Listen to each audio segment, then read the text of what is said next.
আল্লাহ বলবে ফাতেমারে, জগতের মা কই তোমারে, বিনিময়ে কি চাও তুমি তার? ফাতেমা বলিবে আল্লাহ চাই উম্মতে রাসূলুল্লাহ। শুরু কইতেন না মারহাবা।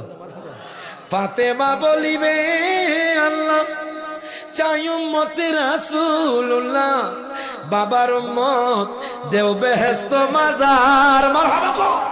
ওরে কুরআন ও হাদিসে বলে সেই দিন নবীর প্রেমিক হলে, সবাই কুরআন ও হাদিসে বলে সেই দিন নবীর প্রেমিক হলে ভয় ভীতি থাকে বিনা তার। পাপী উম্মত কে করিবে পার, আর পাপী উম্মত কে